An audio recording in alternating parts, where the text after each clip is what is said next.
for Alderman Valines. Call the roll.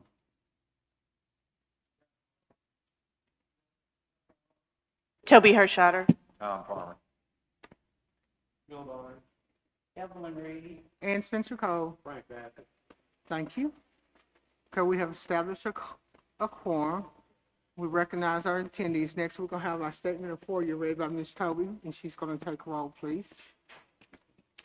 I affirm that I have not engaged in any prohibited discussion, deliberation, or polling regarding any item on this meeting's agenda outside of a properly noticed and open meeting in compliance with the Arkansas Freedom of Information Act as amended by Act 505 of 2025.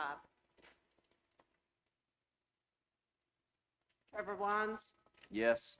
Judd Hart, Jeff Morrow, Bill Donner, Evelyn Reed, and Spencer Cole. Yes. Steve Brown, Yes. Frank Baptist. Thank you. Okay, next on the agenda, the chair calls for approval for the minutes for the December 2025. I have a motion and a second. All in favor? Any opposed? Motion carries. Next on the agenda, we have information from our P&Z Commission. It's that's an ordinance for conditional use for 1400 Pleasant Poplar Cove. Do we have any council members that have any comments on this? We have someone in front of the public, like to come to the stand. State your name, please.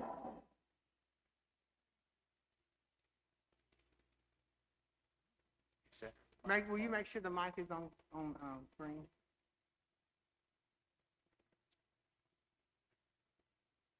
Gotta have a green light. It's a green light. I had to hold it down. Okay, can y'all hear me okay? Excuse me. And may I bring you a handout? Thank you. Thank you. Okay, well, good evening, Chairperson and Commissions Committee. Thank you for allowing me the opportunity to speak with you this evening. My name is Jennifer D. Nelson, and I am the founder and executive director of Brighter Thoughts, Brighter Days Incorporated, and excuse me, and the owner of Brighter Thoughts Therapeutic Services, LLC. And I appreciate the opportunity to share this proposal with you. So this proposal, it is deeply personal, but it is also the natural extension of a lifelong professional commitment.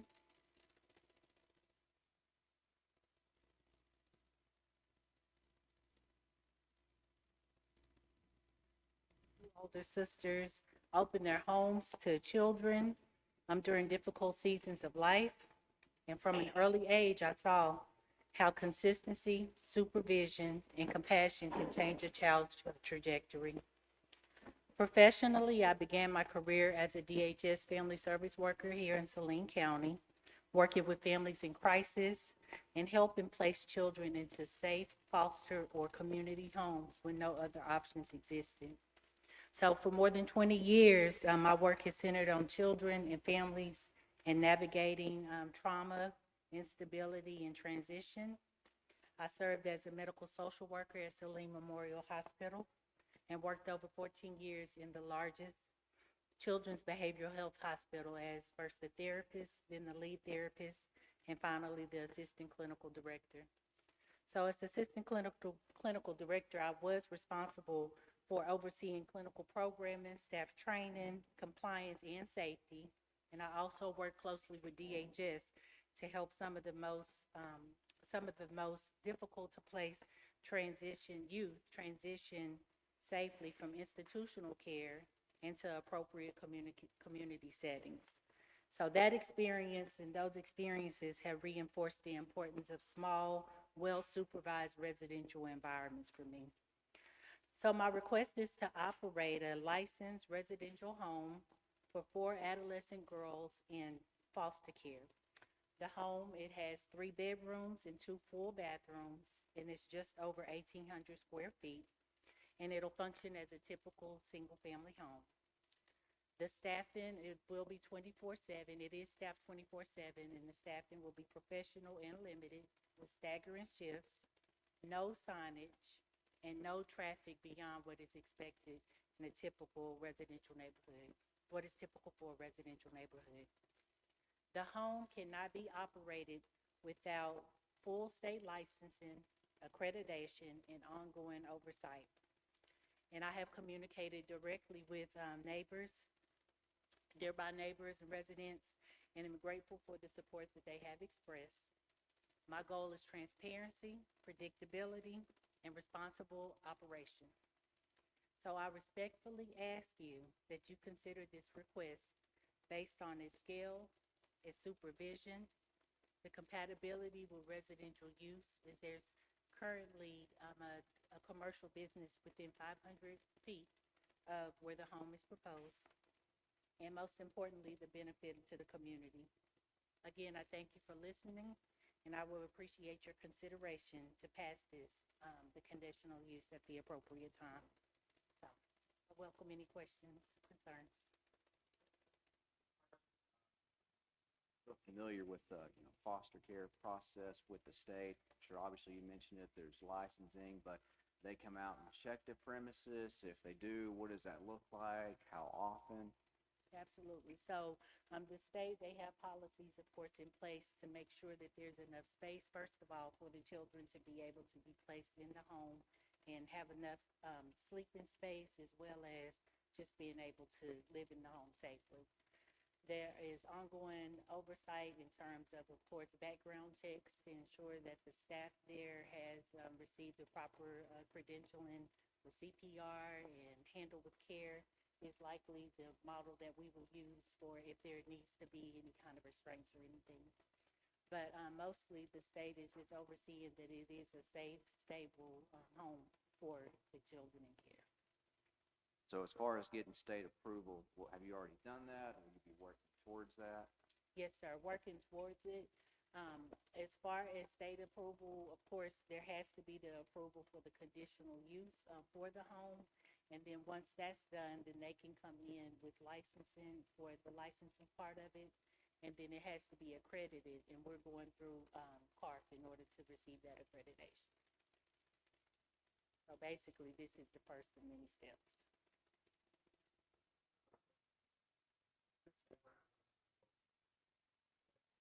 Yes, sir. I guess. And then where will the adults, will they sleep? No, the adults will not sleep. It is staffed 24/7 with the staff being awake at all times. And for the primary bedroom, there's enough space in order for two girls to be placed, to be able to sleep in that bedroom and share a bathroom. And the other two girls will have their own bedroom.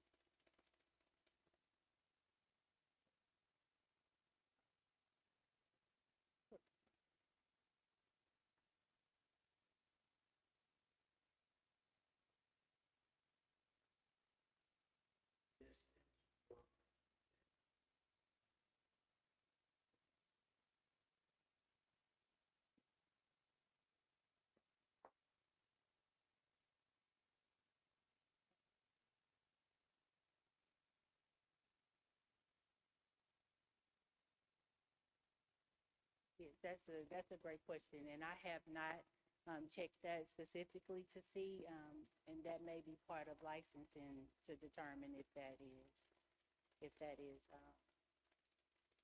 are any registered sex offenders in the area. And I've got a question more so for Bruce.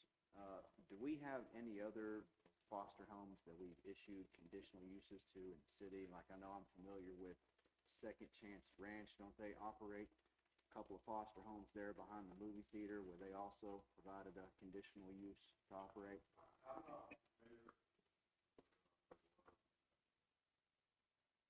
Where I was acting director, so I can't answer that question.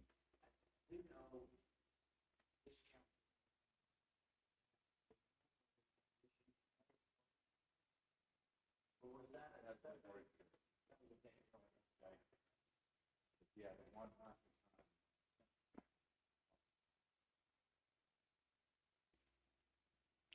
And I'm not familiar with the zoning, all of that is pertinent to this as well. I could certainly find out. this will have to go before full council at some point, so any questions that we might have, we can certainly look into and get answered. I'd just like to know before the council meeting, what other conditional uses we've done for other foster homes. Just to have a record of it to look at. We can certainly provide that for you. Appreciate it. You may have said this, and if you did, I apologize, I missed it. I know you said you're going through the licensing process right now. Is part of the approval for your license to have the space located and placed for the approval for the license? Or, I mean, my question being logically from my mind, I would think we would look at entertaining conditional use if the license was already there and what was ready to go. Because I guess my fear is if we give the conditional use and then you're declined for your application, does that put the city at risk for anything? And again, she may have said it and I missed it. Had to get this first. That's what I needed. Thank you very much. I also have a question for you. You might, somebody may ask a question earlier. You have mentioned in this statement that 4 adolescents. Yes, sir. They're all girls. Do you plan on at some time just staying with girls, or will it be male as well? And how many can you have at this location? So at this location, there will only be the 4 girls. The goal and the dream truly is to be able to have as many homes because there's such a need specifically with the adolescent girls. And I was able to meet with DHS, their director, and their residential program manager, as well as 2 licensing representatives on last Friday. And they, again, confirmed what has been my research, that is the major need for the adolescent girls. One of my questions. Yes, sir. I don't know enough about this, it's just one thought. Mhm. Did each of these individuals have to have for licensing their own bedroom? No, they just have to have 50 square feet of sleeping space. Yes, sir. Absolutely, you're welcome. Thank you. To ever increase this at this facility, or can we increase it further for starting up? Looking at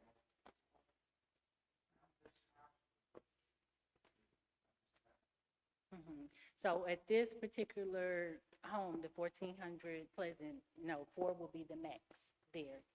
But the goal and a dream of mine would be able to provide multiple homes. I don't know if they will be in that area or not, but again, this is the first one. I will be the owner. We're buying the home contingent on being able to receive the conditional use permit. 13 to 17, yes, sir. It will be that range. We may have more ages than others, but again, we won't necessarily know until we receive the conditional use permit if you approve that. Once we're fully licensed and then once we are accredited, then at that point, we can look towards which girls will actually be placed in the home. That would be the goal unless they could safely return to their home, home or to a family member's home or to a foster home, because that would be great if they have that opportunity. But my experience has been that a lot of girls end up aging out and basically staying in homes like this until they're 18 or older. Yes, sir. Do you have any other questions from the council? Feedback from the neighbors? Not from the neighbors, no. There's actually several law enforcement there in the neighborhood, and then the direct neighbor next to us, we had a chance to speak with as well, and they've all been very supportive. The person that we're buying the home from, he's also law enforcement.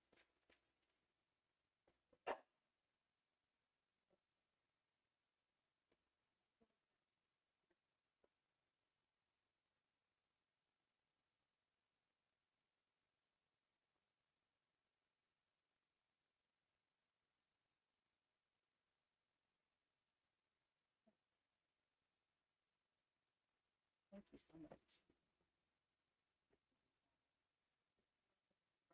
Okay.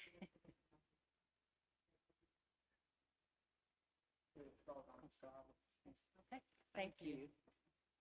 Okay, next on the agenda, we have resolution to reappoint Carl West as the planning commission. Any comments from the council? From this position?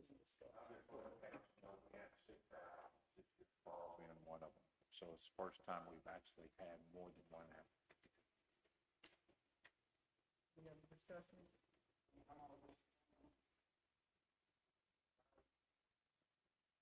right, next we have, under other, we have combination from community development from December 2025, and we have 723 Gibbon Street and 1205 Sadie Lane. You have any comments? We have no other further comments. We shall join this meeting. Thank you.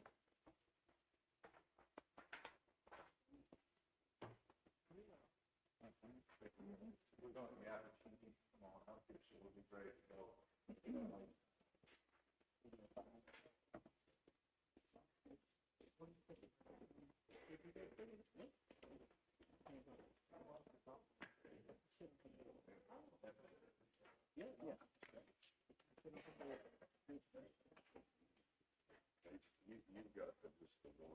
You've got just the one.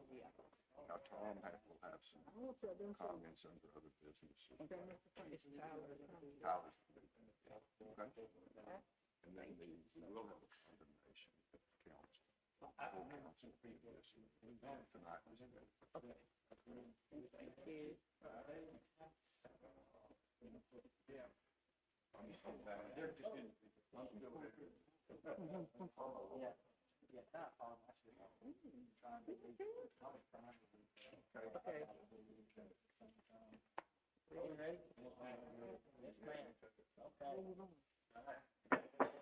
Yes, sir. Let's call the January 13th, 2020. Oh, I'm sorry. I thought Mandy came up. She's got two hats. Never mind. Community development, sorry. Is it me? Yes. I thought I was last. So you're next. We're always on the agenda. Yeah, switching things. All right, we thought we'd show him a little respect. Okay, all right then. I'm correcting Steve and I'm out of order. Okay. All right then. Email us. Of course we do. Yeah. Okay, so we're going to call the January 13th Community Service meeting to order. At this time, we do have a quorum. So we're going to do the recognition of attendees, and we're going to start on my far right with Councilmember Baptist.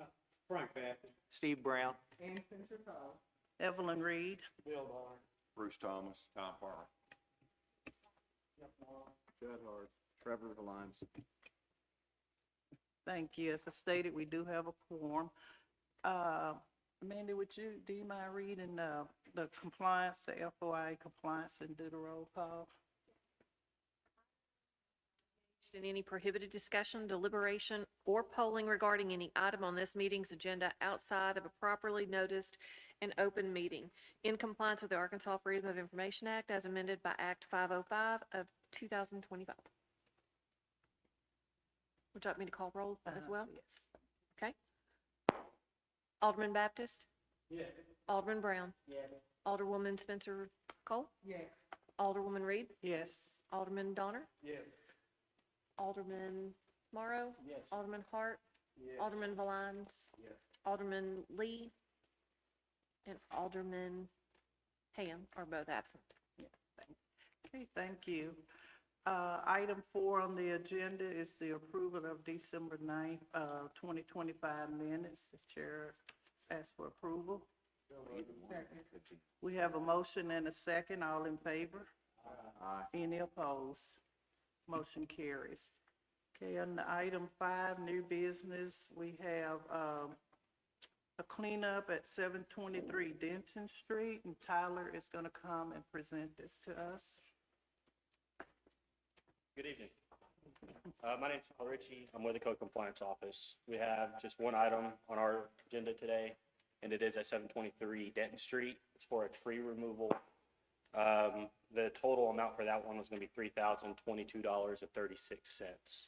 723 Denton Street. It's located at the intersection of Watson and Denton. Ordinance 20 of 21 was our nuisance ordinance. We amended that in 2022. It allowed us to, if there was a dead tree that we felt like was a dangerous or hazardous to any kind of city infrastructure, we could go and take that down. This, we felt like it applied to it. So you see our pictures there. On the top right picture, it's hard to see from this angle, but it's it's a big tree stump right along the fence line. We sent a letter on September 26th. We went in on November 26th and removed the tree. So they had about 2 months. Is there any questions? Okay, this time entertain a motion to go forward with this, lien on the condemnation of cleanup on 723 Denton. Do I have a motion? We have a motion and a second. All in favor? Any opposed? Motion carries. There isn't anything under old business or discussion. On the other, we have the DRC monthly report for December for review. Mayor Farmer, were you going to comment on this? Sorry. Okay.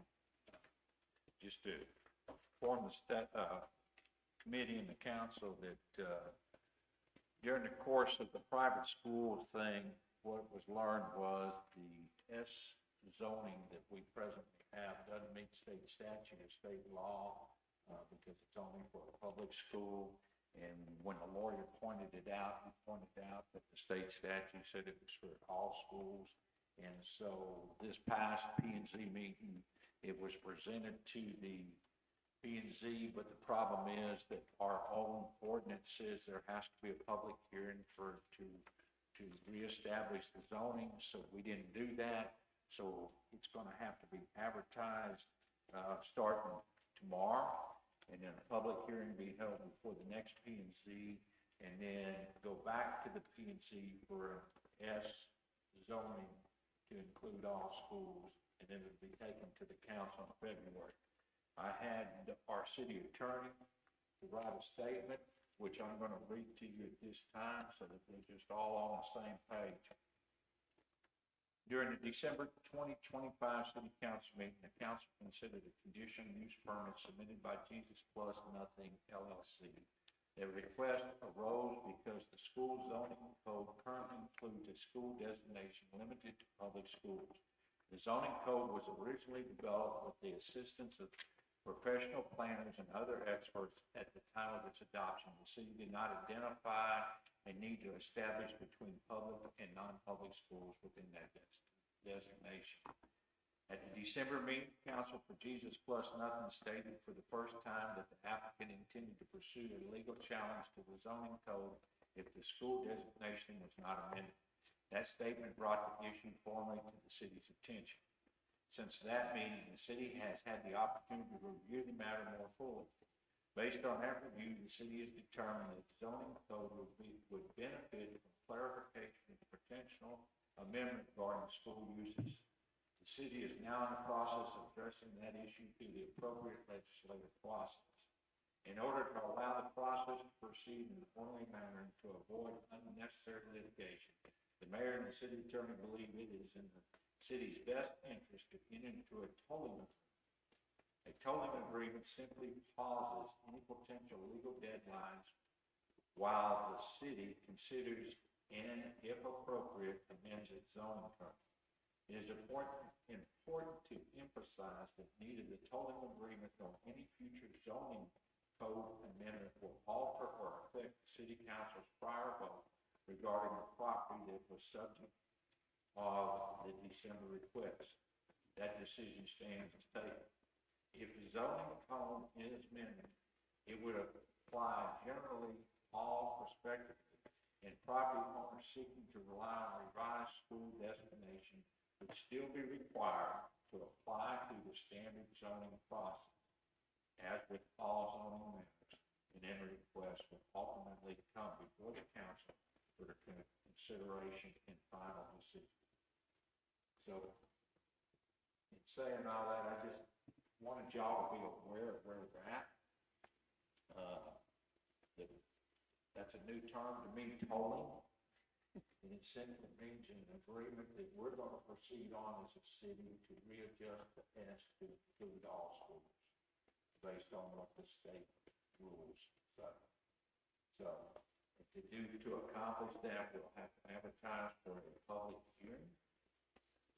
That public hearing will be held directly before the PZ meeting next month, which is what, February the 3rd, I believe.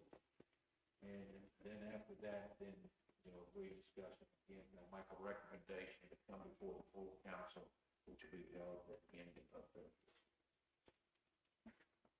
Mayor, does this also include, was there not a part of that meeting that talked about, having them provide a plat and different other information as other businesses would have to?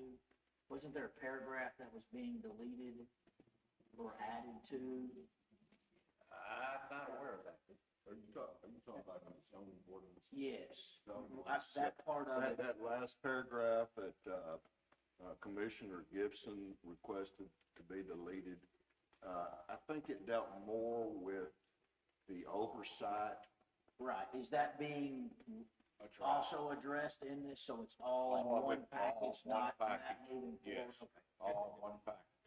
And it's my understanding, Mayor, that the issue here was the process and not Yes. necessarily the language, but the process of notification and that sort of thing. Will this council be required then to make another vote on that property, or If they apply, if they have to apply for it first before it comes. okay? So, and on that note, Mayor, if they apply for it, would we be looking at them bringing it to us in March at that point? Because they Depends on when they apply for it. I can't sit here and tell you they're gonna apply for it after the February council meeting or not, but they, depends on when they apply for it. Any other questions or discussion? Not on this topic, but we were handed out also a property remediation as well as condemnation, but we only went over the one on Denton Street. Yes. Are we gonna go over the others, or was all of that included in the approval that we did? Is that the DRC packet, or is that the, that's the is that not the minutes? Okay, it just says property remediation on it, was in our packet, and one was Denton Well, Street, one was North City Lane. Yeah, it's part of the minutes from last month. Okay, That's confusing because it's double-sided. Yeah. okay, thank you. Okay. If there is nothing else to come before this committee, we are adjourned. Thank you.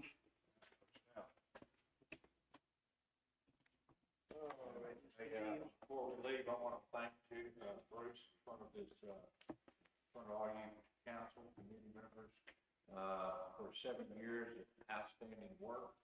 He's taken us to the next level and moved us ahead as far as code enforcement is concerned, and really did an outstanding job, and I appreciate it. We will miss him. His last official day is Friday, so thank you, and good luck on your retirement. Thank you, man. It's been a pleasure. Thank you. I'll be out there next time I see y'all. There's cake in the back for his retirement party if anyone wants some.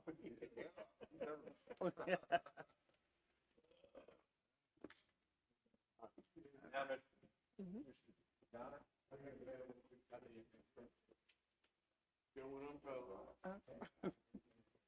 Okay, we're gonna open up the personnel, health, and safety meeting. We've got to, establish a quorum. Brother Valines, would you, start off with? Judd Hart. Mandy Spicer? Oh, Bill Donner. like that. Okay.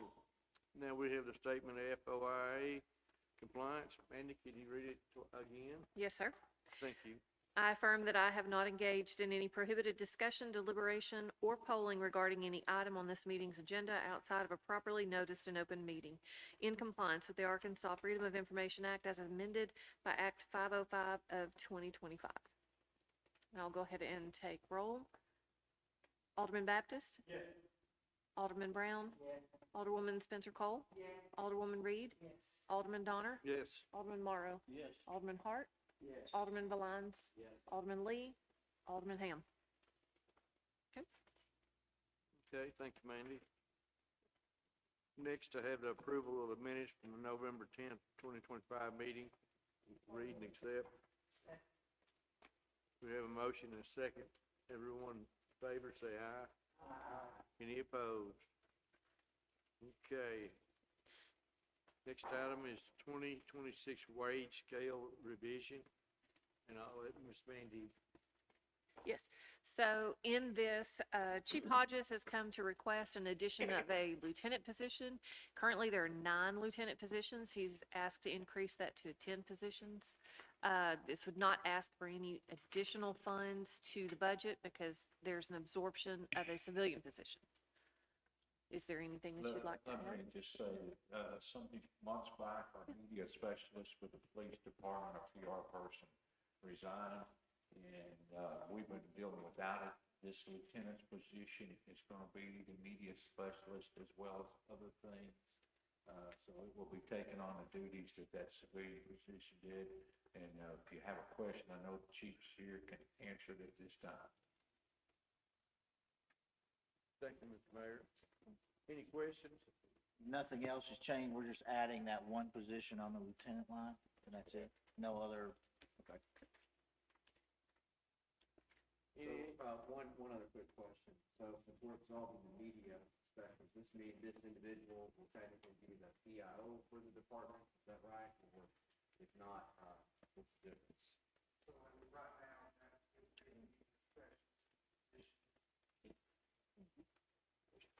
It'll be a media specialist position. The PIO portion, I haven't decided if I'm going to relinquish that from outside the current PIO. However, this position will take on many duties that we need to fill. Do you want me to go into those extra duties? Yeah, go ahead. Okay.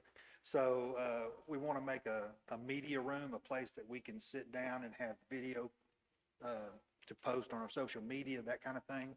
We also need a spot for our press releases. The last one we did, we had to do right over here in front of the windows and put our poster board up.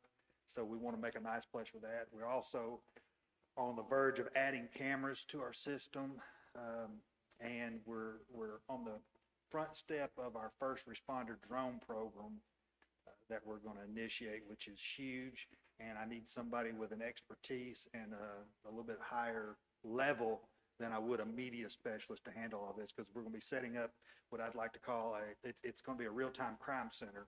It's going to be much like a dispatch center, just much smaller to handle our camera system and this first responder drone program that we're talking about. Chief, you might explain to them one of the selling points of this is that a lieutenant will know the proper terminology used in the police media to the press, which before we had some miscommunication.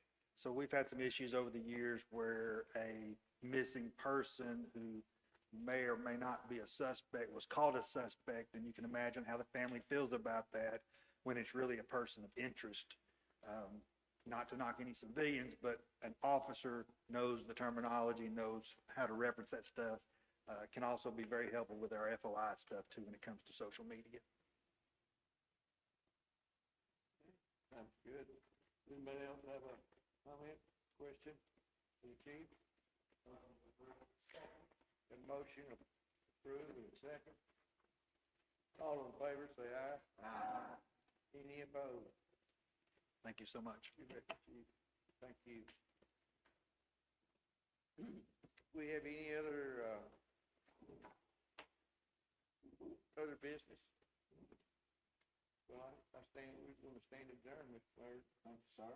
That's what you have? Yes, sir. Okay. Hey, Mr. Brown, you're up. Call the, January 13th, 2026, Benton Finance Committee, meeting to order. We'll start with establishing a quorum with my far left with Alderman Blunt. Reverend Lyons, Judd Hart, Mandy Spicer. Bill Donner. Steve Brown. All right, thank you very much. Ms. Spicer, would you read the compliance statement and Yes, sir. do the poll? I affirm that I have not engaged in any prohibited discussion, deliberation, or polling regarding any item on this meeting's agenda outside of a properly noticed and open meeting in compliance with the Arkansas Freedom of Information Act as amended by Act 505 of 2025. You want me to take roll? Yes, please. Yes, sir. Alderman Baptist? Yes. Alderman Brown? Yes. Alderwoman Spencer Cole? Yes. Alderwoman Reed? Yes. Alderman Donner? Yes. Alderman Morrow? Yes. Alderman Hart? Yes. Alderman Lyons? yes. Alderman Lee? Alderman Ham? Thank you very much. Next item on the agenda is the approval of the minutes from the December 8th, 2025 meeting. I'll entertain a motion. Motion approved, second. Motion and a second. All those in favor say aye. Any opposed? Motion carried. Next thing on the agenda is the November 2025 financials from our friends at Benton Utilities.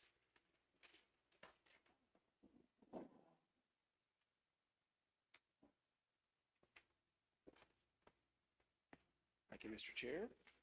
For November, you've got the highlight sheet. I won't go into great detail on that, so keep it brief. We had revenues over expenses of $289,000 for November. Electric had revenues over expenses of $229,000. Water had expenses over revenues of $152,000. And wastewater revenues over expenses of $212,000. We had no power cost adjustment for November. For December, we gave back to the customers. It was 1/10 of a penny. And we just calculated January's and we're giving back 1/2 penny. So through December 25, we've given back more the power costs. We've done really, the market's been good for us on that. So that's. Is there any way you can give us like a bullet point of like next time or whatever, so we can just say, this is what each month was, and now we're doing 5 months? Just a one-page little report saying, this equals, that's what the year was. Yeah, that's what I was gonna say.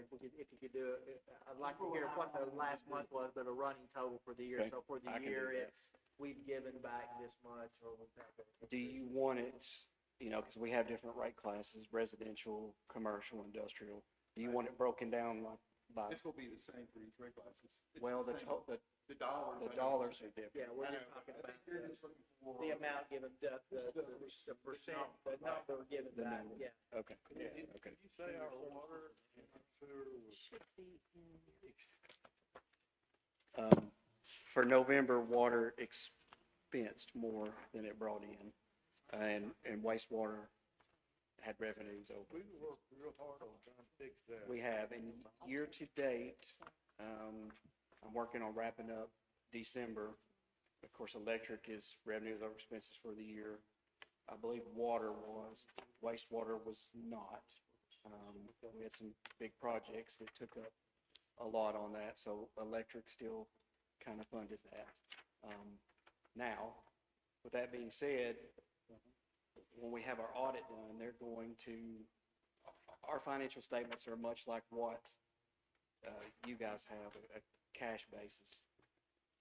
When we're audited, we will take out those expenses, and then it's just depreciated. True number. A true number. These are easier to understand for most people that aren't accountants. And we want it to be similar to the financial statements that you guys receive, so it's, I know we were tired of giving our water and sewer away, so I was hoping that we were breaking even on that. It sound like if you take out the capital. expenses, we were doing that. Yes, sir. Okay. And I think the best that I remember last year's audit, all 3 services had revenues over expenses. I anticipate that being the same in the 25 audit. Good, that's what we want. Thanks, sir. And with that being said, though, there's still unfunded projects that we're still are in the pipeline to be done eventually, correct? Even though it does look like there's revenue over expenses on that, but we still have a lot of unfunded projects or mandates that we still need to do in order to be where y'all want us to be.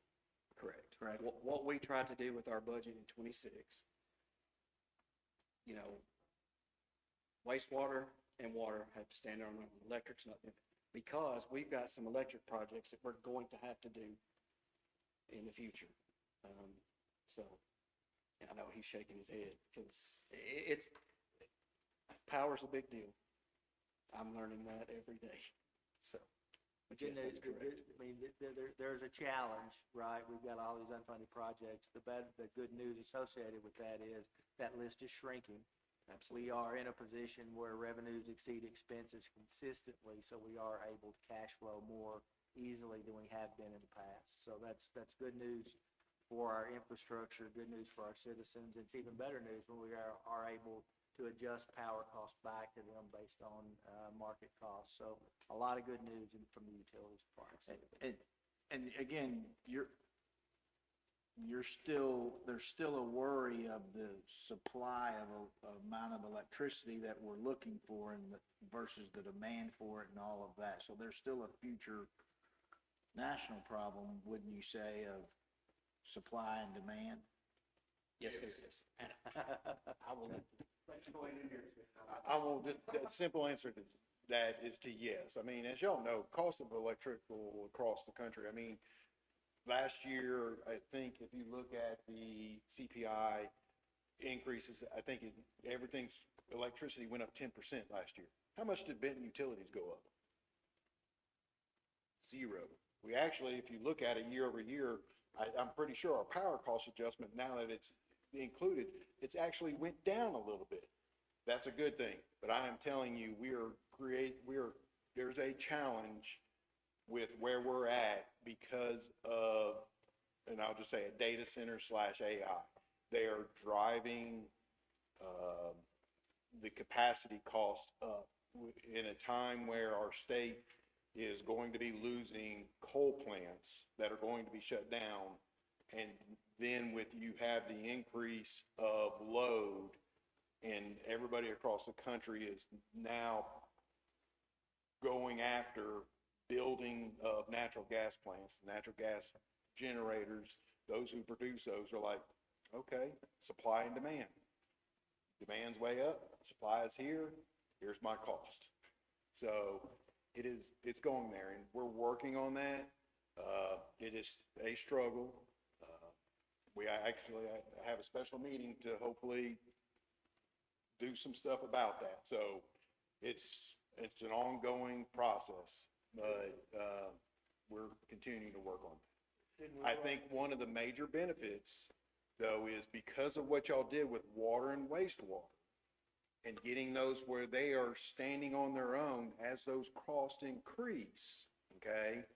We now have a buffer in our electric for us to do some other projects, build some generation that we can potentially become owners in, or buy that power and not have to raise those rates. Where before, electrical was subsidizing water and sewer. Now that we're getting it to that point, that's going to be very beneficial for us. When does our wholesale rate contract expire? When do we start negotiating that? It is currently on 50%. That's why you're able to see that variance in that power cost adjustment, because I'm buying it from the market. It completely goes away May 31st of 2027. What y'all traditionally have seen is a contract where it was capacity, energy, and ancillary services, one fixed price.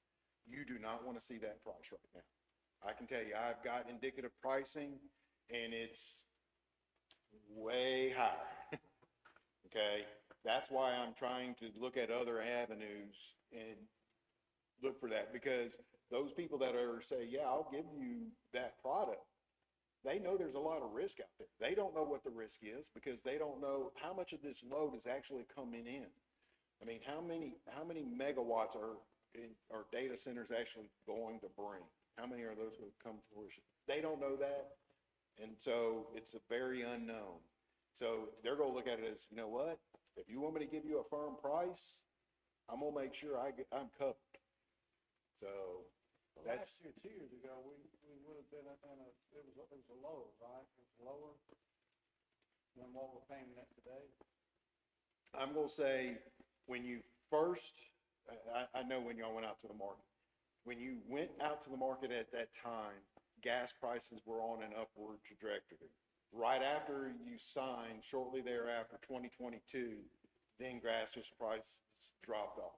I can tell you, the key to electrical cost is natural gas prices. Point blank. Because of how many, we'll say, coal plants have come offline since then. So actually, it used to be, coal plants used to produce a big percentage of the energy in the US. It is now natural gas. So we are very dependent on where natural gas prices are, determine where our pricing You're is. saying the coal plants are going offline, but I saw a 60 Minutes piece where coal plants are making a resurgence. Not true? Well, that was gonna be my question. I know that President Trump repealed the previous mandate to do away with, a large percentage of coal plants. So has that, logically, you would think that would have slowed the shutdown of some of those plants, but you're saying it hasn't? They are, I can tell you, he has required, I think, DOE to, a couple of them in Colorado, Michigan, I think Indiana, to remain open. But those are only 60-day. Those are only 60 days. Those are only It 60 wasn't a days. true repeal. Well, okay, how, is he gonna come in 60 days later and do it again? 60 days later and do it again? I can tell you, I can speak on the two that are in Arkansas. Those are done through a federal court by a federal judge. I don't know. So is that the one in Malvern? Huh? Is that the one in Malvern and Rifle? No, that's in Redlands, White Bluff. Okay. It's the one in, there, and the other one is in Independence. The reason because my previous employer, I was part owner of those facilities. Well, they've got a gas fired one in Malvern. In Malvern, that is correct. They built it, never operated. It's operating. I mean, okay. Yeah, it's operating. So you got two of them, I know Yes. they shut in, but right after they built. One last other point, I know that in looking at what rates are and where they are right now, I mean, we know surrounding communities that are having to make significant changes, and I just want to say thank you all for what y'all do in keeping a grasp on that, because I know our citizens have not felt the pinch as some other places had. I don't know if you want to expound on that or not. Well, you weren't at the last finance meeting, but I provided that where, we are residentially sixth in state resident. And again, everybody's starting to see that. I've heard that Entergy is actually going up. In January, went up, I think, 4.5% on their rates. So again, it's happening across nationwide. And I've seen on television where they are some of the lowest in the country. They are some of the lowest rates. Arkansas has some of the lowest electrical rates in the country. And we are Benton is some of the lowest in Arkansas. So. That new center that, coming to Little Rock, that Energy's guaranteed, electricity, energy for that, plant, would that hurt us, hurt anybody? 'Cause that's gonna be taking a lot of electricity. They could. They're building one in West Memphis too. They were spending like so many $1 billion on this. Yeah, it could. If they build it and try to fund it completely with, solar, I can tell you, those data centers, they run 24/7. Solar does not. So, I don't know how they're gonna feed it. That's for them to look at and decide. Energy already told them they. Yeah, that's their portfolio. I can tell you, we are looking at owning generation. That is, I can see the benefit. Benton Utilities will always have load to serve. We will always have customers, own our own generation and provide our customers. Because once that asset is paid for and you pay for the capital purchase of it, the asset, it is, then you're sitting there and you have some of the lowest cost generation, low cost energy out there. I'm a true believer in owning. We own our water plant. Why can we provide services better and a cheaper cost than our community areas? Because they're having to buy their water from somebody else and they're at the will of them. We need to own. And there's gonna be, will anybody in here see that benefit? Probably not, because it will not, it'll take 30 years to pay for it. Hey, Todd, speaking on the ranking and, us doing in really good shape, have we done a big publicity push with that? I remember the comparison sheet that you're talking about that you gave us last week. I mean, I think that's something the residents need to know is how good of a job that you guys are doing and, saving them on the cost. And no, we haven't. I don't toot my own horn. I do my job, show you all the numbers, and that's probably something I don't do a good job of. I am not good at, I'll get up here and talk technical all day long with you. You want to start talking about doing that other stuff? I struggle with it. I ain't gonna lie to you. I'm not The last rate increase, that's probably the time to do that, how we compare with other communities, but once every 3 to 5 years, whatever. I remember we Yeah, did that. well, this is a report that's given out by, the federal government, so it's apples to apples. It's 2024, it's kind of old, but it's still good. Last question on the water. You came to us several months ago, a lot of issues, you guys going through, how's that? Actually, we talked about that a little bit today, and we have had very, hardly anybody complains. We've had a few here and there. We actually had somebody complaining that, hey, I'm not even living there. I want to complain, and they complained, and we got our meter department technician, got with him, and he said, hey, what do you think? And it was, I think earlier, it was last week this actually happened, and he goes, well, it looks like last night between this time and this time you used 2 gallons. He goes, oh yeah, I was there and I flushed the toilet.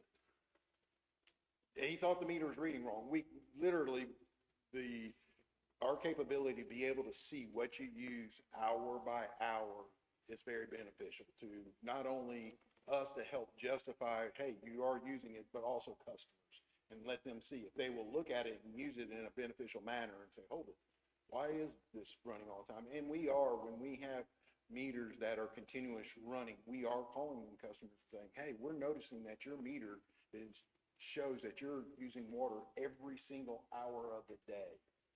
Are you doing that? They say, no, you might want to check something. Any other questions? All right, last thing, and y'all are getting this before even my PUC group. You see on the map, we are January 21st. We are going to have a outage system forward facing to the customer. So, they will be able to see the outages in real time and see when they pop up. You see, there is one outage, and that is a real outage. We actually were on site before the police even called us about that outage. Supposedly a car ran over a pole or took a pole out near the hospital, and it popped up on our map, and our guys went to it because the meter told us, hey, this just went out. So we went to it. The beneficial of this is it will implement an IVR system. You will be able to call. You will be able to then report your outage over voice recognition or through the app.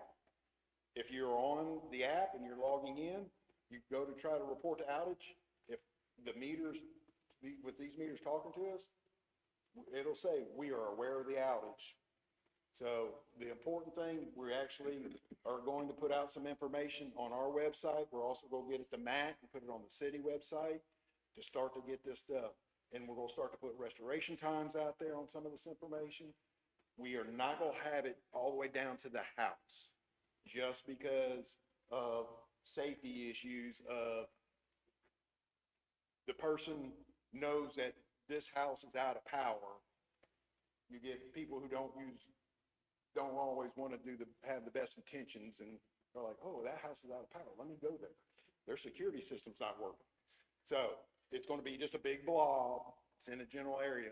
But if you have the app, you have through the IVR, you will be able to get notifications and set up. We will go through, you'll be able to get your billing account information. You can already pay your bill over the IVR. So we're trying to upgrade some things in that aspect. Todd, I appreciate that, because, you know, that's one of the things I had heartburn with, is when we out, we couldn't contact anybody. That sounds like you hit a home run on this. I Yeah, appreciate it. I'm hoping, and you'll still at some point be able to go and talk to a person. If you want to talk to a person, you can. But if you're like, hey, I just want to know they know I'm out, this is the avenue. The other thing is, this will be able to be set up in our emergency response. And so when we're in a catastrophic issue, we'll be able to start looking at, you know, an ice storm. We'll be able to see real-time meters going on. Appreciate it. I just want to add, I live out in the county, I have First Electric, same app, just branded different with our name. I get text alerts that tell me what power's off in your area, estimated restoration, you know, 15 minutes, 2 hours, whatever. And I get one that says power's been restored. Yeah. That outage is a blue dot right there, is that the outage? Yep. It's a sign. It's a sign. It's not even a customer. So supposedly, I guess a car went off near the hospital and decided to take out a pole, and luckily it didn't knock out the whole circuit. It just, they got it stabilized, and there's a sign out. So it's 1 meter. And, again, right now the customers can't see this just because we're still testing it. It is live, but it's behind. We're seeing it. This will not go live until January 21st, where then it becomes customer facing. But I think it's a really big step to start getting customers more informed. The other thing is, if we have a planned outage, the power will be out for 2, we can actually, where we're going to open the circuit at, we can then turn around and notify those, we'll say 15 customers, exactly those 15 customers. We're not going to say this general area. It will be those 15 customers will be notified. Just one last question, or one last statement. I will say, I have noticed, it seems like on your, I don't know if it's through the app or your Facebook or whatever, but you're talking to the subdivisions or things that are out like that. It seems like you've gotten a lot better, or a lot more notifying of the public on that, and I appreciate it. And I know the app too, even paying in advance and those kind of things. I've had several people say that they personally enjoy that, and glad we have those options to do that, and how easy it is. Thank you. Anything else? Thank you, guys. Appreciate you very much. All right, moving on tonight.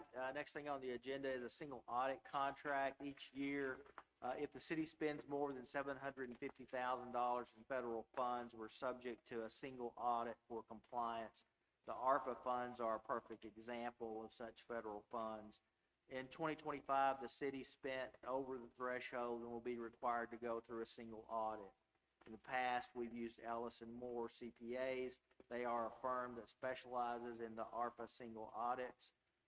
Also, the city, if you'll remember, the city put back funds in 2020 from the original batch of the ARPA funds specifically for this purpose. To date, we have right at $35,000 available, and the cost of the audit will be $11,000, so we're well within that threshold. So we need to approve a resolution tonight to initiate the audit. Any questions? So historically, haven't we used, obviously, I guess this was a different audit, Yoakum and Level, they do a different audit for us? We've not used them in years. Oh. We use Level. Is this a local firm? Using for the last 4 or 5 years? Yes. We still use the legislative audit for a regular financial audit. This is just for the single audit. Any other questions? Not, I'll entertain a motion to approve. Second. Motion and a second. All those in favor say aye. Any opposed? Motion carried. Next thing on the agenda is related to the old Animal Services building. You'll recall, we approved and construction has begun of a new Animal Services building. So we have no longer, soon to be, no longer use of the old building. As a result, we have had an appraisal completed on the old building. It's in your packet. We'd like to move forward with listing the property for sale and seeking bids for that property. Proceeds of the sale of the building, if you're curious, will go for the purchase of new vehicles for the Animal Services Department to give us some flexibility, pay cash for some new autos. We will need a resolution to move this forward. Any questions? If not, I'll entertain a motion to approve. Motion and a second. Chair, this, just so everybody, where I looked at that appraisal, it's 75,000, I got that from Ms. Spicer. So that's what it is for the, old Animal Services. Thank you. We have a motion and a second on the table. All those in favor say aye. Any opposed? Motion carried. Next thing on the agenda is very similar, but it relates to the old senior center, the Jefferson Street complex. Similar issue. Since we moved City Hall over here and the police department has taken full use of Old City Hall, there's no longer need for that building there. So we will be looking to liquidate that property as well. We've obtained an appraisal, and the amount on that appraisal is $435,000. So we would like to have a resolution to authorize the selling of that property, putting out the bid, all those things. Any questions, comments, concerns? There's no, I guess, Mayor, no future plans that are, you can see down the road where, I know y'all probably thought of that, but I just have to ask, because I'm like, there's nothing that for parks? You are Okay. correct. All right. Besides the cost of renovating, bring the building up to par. And the money, with the new city, with new police department, we have a space for a real-time crime lab. And I'd like to use these funds to start the purchase of things to put in that real-time crime lab. That would be a start, because it's not even close to what it's going to cost. Any other questions? If not, I'll entertain a motion to approve. I'll make the motion to approve, but I do have one follow-up Absolutely. after second. Motion and a second. Yeah, what is the process going to be for the sale of these properties? We're going to put it out to bid. Bid, so it's not going to be a realtor. No, we are not paying a commission. Good. Any other questions? Have a motion and a second on the I have a question. a question, Mr. Donovan. That money that comes from the sale of this building, would we be able to direct it towards the crime lab? That's what we're doing. Would that be in the ordinance? We'll put that in, once we actually get the funds, we'll do a separate resolution to be able to accept them. Right, and make sure we don't forget about it, or No, this is where And I assume the animal shelter one will go to animal shelter? purchase vehicle. Purchase Yeah, vehicle. oh, okay. Because the ones we got are obsolete. Any other questions? All those in favor say aye. Any opposed? Motion carried. Next thing on the agenda is a request to apply for a street STBG grant for the Congo Shenandoah Roundabout. Street Department is requesting to submit a grant application through Metro Plan for an 80/20 grant to assist with the Congo Shenandoah Roundabout. We'll need a resolution on that. John, is there anything, it's pretty straightforward, right? Any questions that anyone have? How much is the grant? Amount-wise, do we know? The grant is, I think it's roughly 400. Is that right, John? About 400,000? It's $400 additional dollars, so that, because we've waited so long with the money we've had for the roundabout, Metro Plan felt like it would cost us more than actually did, so this grant's available, so we applied for access money to cover the cost for us. 400, it's staff at 80, is that the total?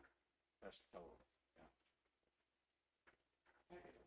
John, did you not apply, I'm questioning, did you not apply for a grant and receive one, and then the time ran out, is that it? No, The cost went up because of the delay. Okay. Just additional. Any other questions? Not, I'll entertain a motion to approve. Motion and a second. All those in favor say aye. Any opposed? Motion carried. Stay where you're at. Request to apply for a street tap grant for the Alcoa Trails Phase 1 and 2. Street Department is requesting to submit a tap grant through Metro Plan for the 80/20 grant to assist with the Alcoa Trails Phases 1 and 2 projects. And John, that grant amount is, do we know on that one?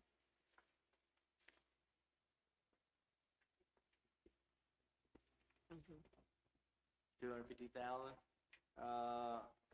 And this will be the start for those phases, right? That will help us kind of kick those phases off. Is that correct? All right. Any questions or Does comments? it run the entire length of Alcoa, or is it from the complex all the way down, or is it? it'll be done in phases. Eventually, it will run the entire length, but at this time, it will run from, what's the street the school's on, back to Smithy. And it will take it back to the south, back to the plant. That'll be phase 1. And phase 2 will be from there to, military. Going the other direction. And the good news is, we already own the land. We've got an 80-foot right away there, so we don't have to purchase land, we just go to it. Any other questions? Not entertain a motion to approve. So moved. Second. Motion and a second. All those in favor say aye. Any opposed? Motion carried. Thank you, John. The other thing, under other business, we have some RFPs coming up related to our, accounts with monies on hold, or on hand, rather. Ms. Spicer, you want to discuss that? Yes, so we have one that we're going to put out for request to the local area banks. It's the Financial Stability Fund. We'd like to keep it as a liquid cash account, so not a CD, and just ask them what are their ideas on how can we better invest that to help it grow. And then also in February, I'll be bringing back to you guys the CDs that are coming up for renewal in February. So that's just for informational purposes. That's just tonight, informational Just kind purposes. of giving everyone a heads up that that's coming and be aware of that. Any questions on that? Final thing on the agenda is the December 2025 financials. Ms. Spicer, any highlights you want to cover? Yes, just a couple of highlights. I think this is the quickest we've ever done end of year financials. We get better every year, and we have a great finance staff that works tirelessly to be able to get this. So we have to thank them for that. If you will go to the general fund page, you'll see that we ended the year 722,000 roughly in the red, which is a great number because we utilized cash to be able to build the animal services building, and it is almost finished. It should open, I believe it is February-ish, at the end of February. So we are almost done paying for that using cash. So some of that will roll over the expenditure of that building, but the entire building was approved you guys approved that entire expenditure in the budget. Those are the main things. I'll just do the highlights. Your sales tax is in the top left corner. As you'll see, we finished the year with a bang, 7.66% increase for the December 25 over December 24. So that ended us up year to date, 1.52% increase. What was in the budget was 1.5. So we topped that by just a smidge. Again, if you guys want to take a look at the financials, please do. If you have any questions, reach out to myself or the mayor. We continue to subsidize, animal shelter, from an operational standpoint, That's the way that the 26th budget was approved, yes. and it's around 40, how much a month is that? roughly 48,000 a month, something like that. Any other questions? On the budget too, we still have, was it 4.7 million in total cash Yes, and unrestricted? yes, sir. Okay. Okay, thank you. Any other questions? Police station come out of that, so we have to change. Yeah, I was gonna ask that question, but Training comes out of public safety, not out of that cash count, and the police station comes out of ARPA, which is actually special revenue, so it's not that money, that pot of money either. Any other questions? If not, I'll adjourn this meeting. Thank you for attending. All aboard. I'm out. Yeah. Is that what they say, all aboard? Used to, not anymore, I got any bushes.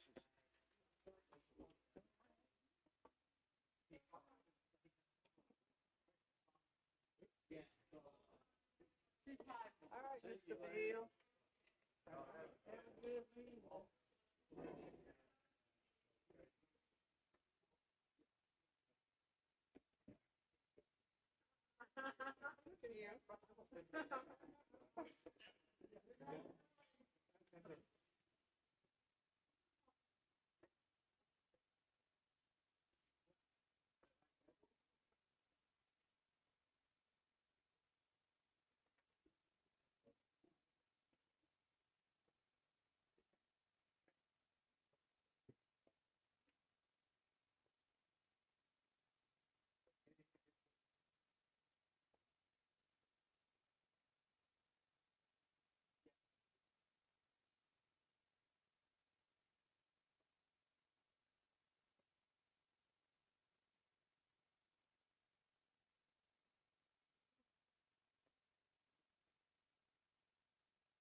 Good day.